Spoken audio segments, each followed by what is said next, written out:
Welcome to the e-commerce coffee break podcast. In today's episode, we discuss how to avoid costly Amazon suspensions and share insider tips for sellers. Joining me today on the show is Or Shamos, founder at AmazonSellerAppeal.com. So let's dive right into it. Hello and welcome to another episode of the e-commerce coffee break podcast. Today we want to talk about how to avoid costly Amazon suspensions, and we want to give you some tips for sellers to avoid that. Now, obviously, Amazon, you don't want to be suspended, and that will be a bit of a nightmare for a lot of sellers, losing out a lot of money. And with me today, I have a specialist who can really give us a good overview on how you can deal with this. Shamas is the founder of AmazonSellersAppeal.com by ASA Compliance Group, helping Amazon sellers navigate complex compliance challenges, account suspensions, and appeals since 2016. As a former eight-figure seller and aggregator founder, Or combines a deep industry knowledge with a unique perspective on both sides of e-commerce. So let's welcome him to the show. Hi, Or, how are you today? Hey, I'm doing great. Thank you very much for inviting me, and welcome to our listeners. Or, as I said, having a Amazon account suspended, that's a nightmare for every seller. You're losing Yeah. pretty much money instantly. What are the main reasons why people get suspended? As you said, I've been around for a while now, almost 9 years, actually, almost 9 years. And as an Amazon seller by myself, I tried to figure out how to avoid getting suspended, not just how to resolve it. Now, obviously, our service is to provide appeal services, but what I want to do today is to help you avoid entirely being our clients, to avoid getting suspended. So what we did is we took all of our clients, we just took a look what is common between them, what are something that matches between each one and another, and we saw first we started making it into three parts. We saw that there are three main suspension areas. There is the legal part, the regulation, and the policy. So the legal is obviously the trademarks, patents, would it be design patents or utility? It would be copyright, inauthentic, and so on. The regulation part would be based on the country in which you're selling, the FDA, EPA, FTC, DEA, or if you're in Canada, it would be Health Canada, and so on, based on your country. And that mainly is relevant to restricted products or to medical claims. We will touch that. And there is then the policy side of Amazon, which is the terms of service, the business solution agreement, what you are allowed, what you're not allowed to do, how to write the title, how to make the variations, and so on. And then we saw what is shared between all of them. So over 3,000 cases resolved, we saw that the main thing that combines all of them is keywords. Now, that's a Right. big thing to say, keywords. Okay, what does that mean? So if we are talking about the legal thing, let's say the trademark. So obviously, if you're using prohibited trademarked words, keywords, you are it's possible that your listing would be suspended.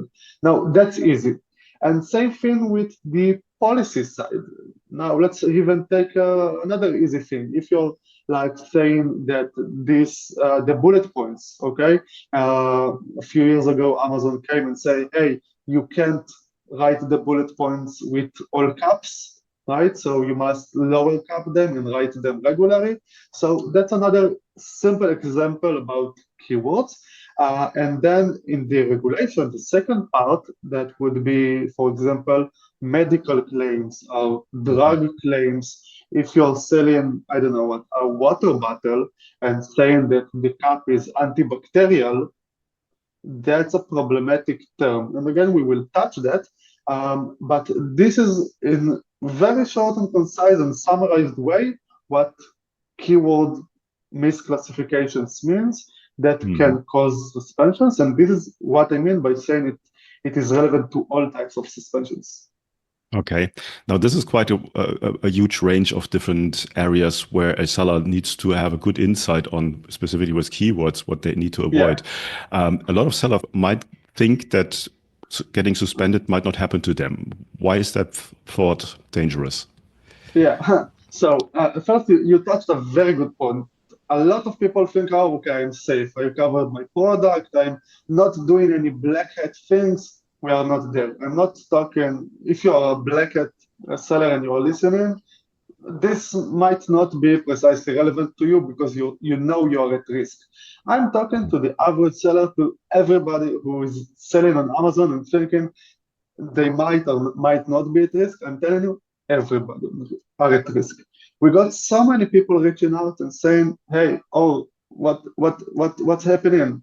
I didn't do anything wrong."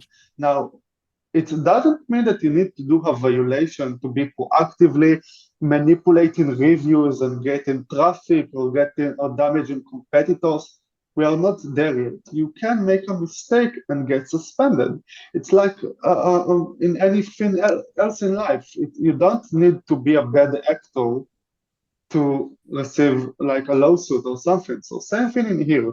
Now the thing is, it's not necessarily about the products you're selling. If you are at a high risk category, for example, if you're selling supplements, I'm pretty sure you know, or you should know, let's hope that you know, that your labeling matters a lot. So whatever you write on the product labeling, it needs to be carefully reviewed against the FDA guidelines. So this is again obvious, and I'm here to talk about the less obvious things and to show you that every product, no matter in which category you're in, you are at risk of some suspension. And the good thing, you don't need an expert. You don't need us. You don't have to be the expert by yourself. You don't need to be aware of any trademark laws, and of any regulations, of any policies. We will show you soon how to resolve it by yourself, how to be familiar with what you're doing wrong, even if unintentionally, and then how you can resolve and prevent it. Hmm. So are there any kind of warning signs that your Amazon account might be in trouble? Yeah, so in some cases, I can see with clients that their niche is starting to fall down. Their Mhm. competitors are starting to get suspended. Now, it makes sense. Let's understand a little bit about Amazon's algorithm. The algorithm is simple software that scans the listings. Amazon doesn't have like a data, they do have, well, they do have a huge database, but to read it through it, it costs money. Even if you Mhm. own the database, like Amazon owns it at their AWS or their M.Media, if you are aware of it. So it costs money to check for it and to scan it. So Amazon doesn't scan it 24/7 in all products, all listings. So they do it per category, per subcategory, and per suspension type. So for example, in some days, it's not arbitrary. They do have some reason behind what they scan and when. But let's say now they will start scanning a specific niche. We talked about water bottles. So let's Mhm. say tomorrow they will have randomly start scanning the water bottles niche and review it for regulatory infringements. So that's basically how it works. And so you can't always be prepared in advance because you don't know that they will randomly start checking that niche, but you can see them that some competitors are starting to fall down. And one more thing that you can be aware of, and this is where you do need to be a little bit sophisticated seller, is to check for news about your type of products. For example, Mhm. I will take us, I think 5 years ago, the vapes, like the e-cigarettes. So I personally followed the news there because I was considering selling it, and I saw on the news that the regulator, the head of the FDA, he had a crackdown on it. So he said Mhm. that he's going to start enforcing it. And look at us today. There is literally almost no e-cigarettes online, and huge multi-billion dollar companies are no longer selling. So these are some signs if you're sophisticated. You can check the news on your product, on your niche, and randomly check your competitors. I'm sure you will even see it by suddenly getting a lot more sales and not figuring out why, perhaps because others are suspended, and hopefully you're not. Okay. It's a very interesting insights that you said that they're not constantly 24/7 scanning or checking your account, but it comes in waves, so to say. Yeah, And once you see the wave coming, you should be prepared. Now, are there some exactly. kind of practical steps sellers can to protect their accounts from suspension? Yes, definitely yes. And this is what I want every listener to go out with today. It's something very simple, very straightforward. It's even free. You don't need any professional, you don't need any paid softwares, you don't need anything. ChatGPT. And not Okay. even the paid version. The free version is sufficient. Okay, Wow. so before, yeah, it's simple as that, and it works. And I showed customers of mine who were suspended due to it, and I tell them, hey, look, let's see together how we can know what you are suspended for. And I will take it a step back. They got suspended for a medical device. Now, getting suspended for a medical device doesn't necessarily mean that your product is a medical device. It means it's a legal term that's called product as a whole. Now, a product is being classified by few things. Again, the water bottle, so it will be the product itself, it would be the packaging, it would be the labeling or whatever you are writing on it, and it will be your promotive and marketing materials, your listing. And as a side note, the listing, the product description page, the PDP, it consists of five things. That would be the images, the title, the bullet points, the description or the A plus, and the search terms. The search terms are important. Not a lot of people know that the backend, the search terms are being classified. So these five things constitutes your PDP, the product description page. These are the things that are getting scanned by Amazon's algorithm. And if you have something problematic there, this also a part of the product as a whole, which can classify your product as a medical device. And so if Mhm. even if you're selling earphones or water bottle or a mouse, a computer mouse, it technically, by definition, by the law, can be a medical device, even a mouse pad, right? Even this simple thing, that can be legally a medical device. Now let's take another easy example that I'm sure many of our listeners know. A few years ago, we had the whole pesticide situation. Are you familiar with it? You heard about it, I'm sure. So a lot of people said, and a lot of gurus or so-called gurus said, "Oh, Amazon is crazy. What are they doing? The products are not pesticides." No, stop. The products are pesticides by law, by regulation, because the EPA, in that case, the Environmental Protection Agency, came and said something very simple. Every product, not a pesticidal product, every product that makes pesticidal claims is a pesticide product. And then Mhm. people came to us and said, selling towels, selling hand soap. And they told me, hey, oh, it's not pesticide. What's going on? Sorry, it is a pesticide product by law, by definition. Mhm. That is a pesticide product. So if we are now returning a few steps back to what we discussed, now that we understand what are the things that get us classified, let's focus on what we can avoid.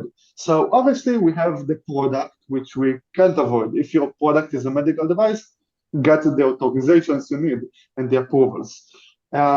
So then there are four other things. We said there are four other things: the labeling, the packaging, and the detail page. So these Mhm. three include keywords. So here in these three, we can make steps to avoid being classified as a pesticide, as a medical device, as a drug product, even drug products, even a simple box, wooden box, which you say that it is good for stash.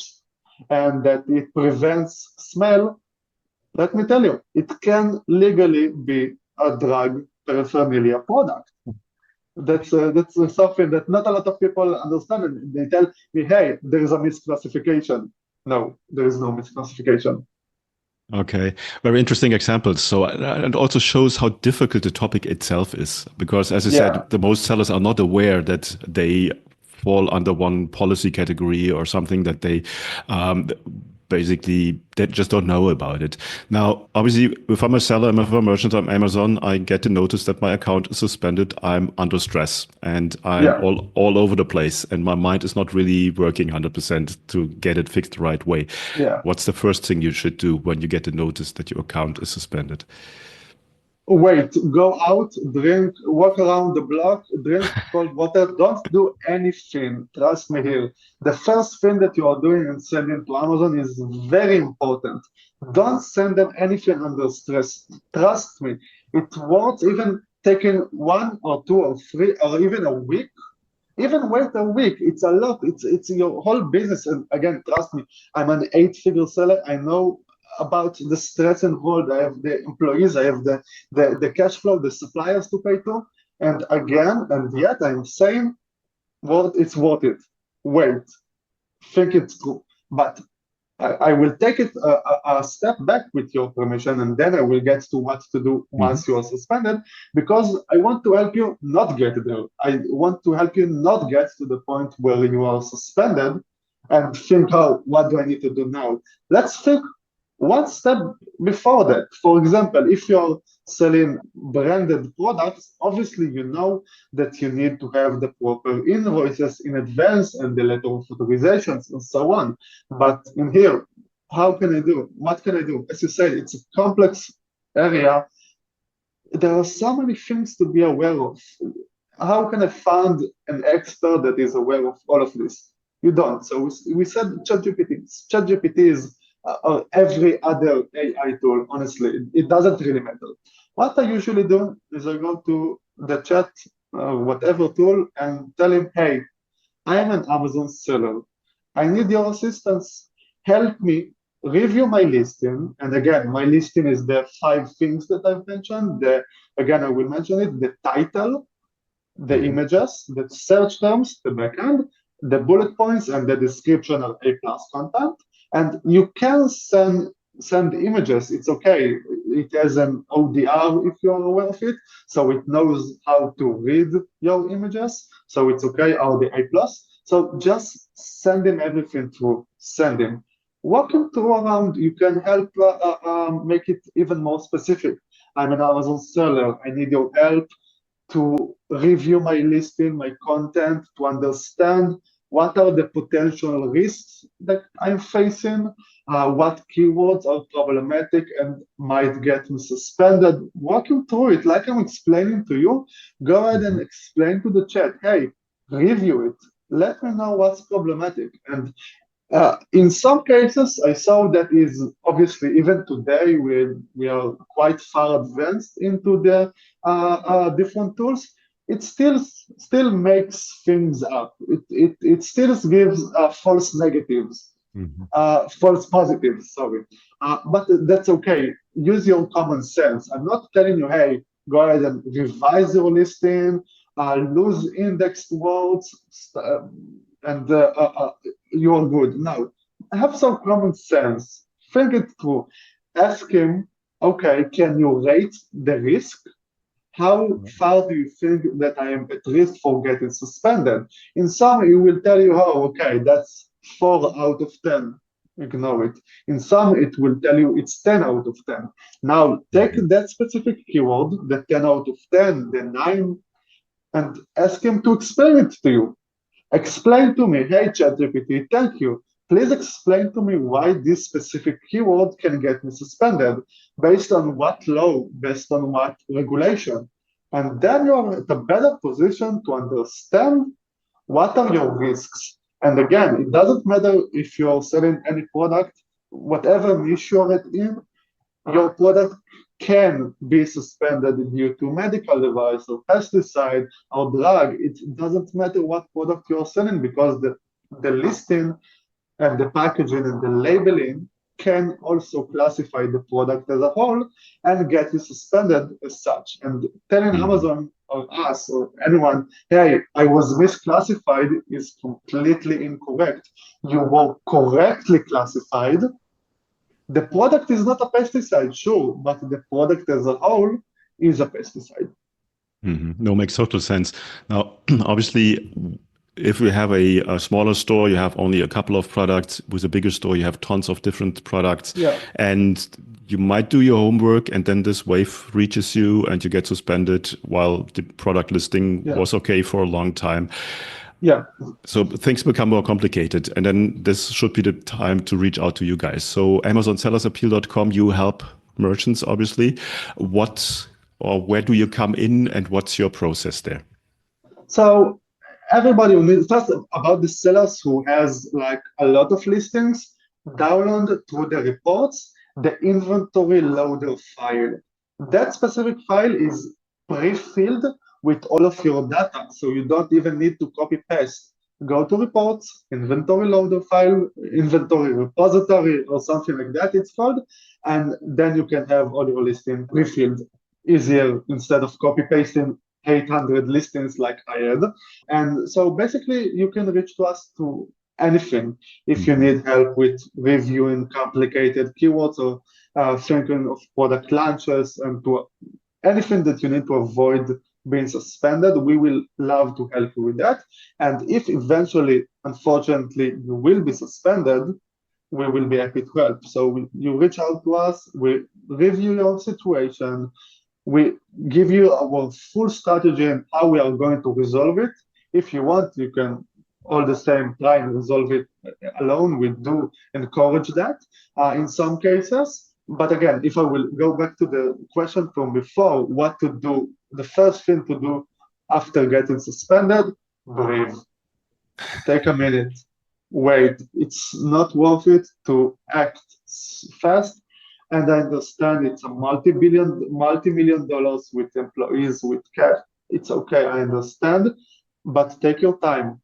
Wait a minute, wait 10 minutes, go around, take a walk, and get back to it with a clear mind and a strategy on how to act forward, which will usually be the first step to understand the situation, Mhm. try to figure out what you were suspended for. There are rarely cases where there are false suspensions. And again, a lot of people out there, PD services, like to make a buzz out of it. Hey, look at this 10-figure sellers who got falsely suspended. No, no, no. There are rarely such cases. There is Mhm. almost always some kind of violation. And again, it doesn't have to be intentional. So what we are here is to help you identify the hidden violation, the one that you are not familiar with, which is often the case. So we review your account, we review the entire situation, help you understand exactly what went wrong, how to fix it, and how to prevent it for the long term. And then we Mhm. help with the appeal and the hopefully the fast reinstatement. Okay. You're talking about appeal. Is there kind of an average appeal time, or is this really from case to case? What's the time frame there? Our fastest appeal that got resolved is actually 14 minutes. That was a very unusual case, and I went about it in some other webinar. That was the client of ours. He was speaking at another webinar in the he showcase it, so it was quite funny. But don't expect that. Sorry, don't expect that unusual time frame. Um, we usually take 1 to 3 days to write the appeal based on the complexity. Mhm. And then it really, I will tell you the truth, it depends on Amazon, on how Mhm. backlog they are. That's it, what it's up to, how fast they can review it. And I will say that in most cases, appeals are a process. So again, even if you are appealing by yourself and you trust yourself that you know what you are doing and you are getting rejected at first, don't worry. It's okay. Appealing is a process. Many times it takes a few appeal attempts. So call Amazon, ask for their feedback, and try to figure out what you need to change or to add in your next appeal. There are rarely cases where a one-time appeal works. It's almost always a requirement to have a few appeals. There is a reason behind that, but I think we are quite short on time, so we can dive into that on another time. But there is some sense out of why it's a process. Okay. Now, you mentioned before that you're helping people before they get suspended and checking their Yeah. accounts. And I think that's very, very important. Specifically, if you have a bigger business, I think that's a must have. Who's your Yeah. perfect customer? Are there specific industries or verticals that you work more with? So everybody, as we said, everybody are our potential clients because it's not only the high risk products, again, the supplements, the health, everything that touches your skin or do you eat or anything like that. That would be some high risk that are bound to be suspended because it's obvious because there are more authorizations needed. There is some high risk that the product will cause harm other than a mouse pad. So Right. but still, the mousepad will still be our potential client to avoid to the risk management. So that's also something that we cover. We can have your entire account manually reviewed for the easy thing, the keywords that we just saw, Mhm. the variations, potential suspensions. And we don't come around and tell you, hey, look, here's your prohibited variation, separate it. No, we are not there. We are coming here and telling you, hey, look, this variation is problematic. I can assume, based on 9 years of experience, that you have 70% chances that your variation would be splitted. There is a 30% chance that it will cause your account to get suspended. You Mhm. want to take that risk? That's up to you. It's okay. We are here to reflect that risk to you so you can make smarter risk-based decisions. Same thing for your listing content. You're telling me, hey, oh, the water bottle, antibacterial is the top ranking keyword. It gains me so much traffic. You don't understand. I will come and tell you, okay, listen, I think I can resolve the suspension within 1 week. It will cost Mhm. you here, that and that. It's worth it? Okay, so take the risk. Go ahead, it's okay. Take the risk. Manage the risk until you will get suspended. If you will get suspended, you will enjoy the traffic and then you will maybe get suspended, which we can resolve. So that's what it's all about, not being like extreme. No, don't do violations, don't write prohibited terms. No, understand first, understand that you have some prohibited terms or prohibited variations, and then decide if you want to keep it. That's up to you. Yeah, I think it's what you provide is less than a service. Obviously, if you get suspended, then you're in the service area, but it's also a lot of coaching and consulting so that people really Exactly. learn and understand what this thing is about. Oh, you mentioned there's a lot of manual work involved from your side to check. Tell me a little bit about the pricing structure. How does that work? So it really depends on the complexity. The complexity. It can be like a simple one listing, and it's like an hour based and a coaching, as you said. And then we go on a call, and I don't teach you about. I don't show you what's prohibited in your specific listing. I Mhm. teach you about the subject that you want to learn about. For example, 3 hours ago, I was on a call with a seller and he told me his variations got splitted and he got the high impact violation. And I told him, look, instead of me just telling you what's problematic and fixing it for you, because he has 20 other variations, let's go on a call. 1 hour, one time fee.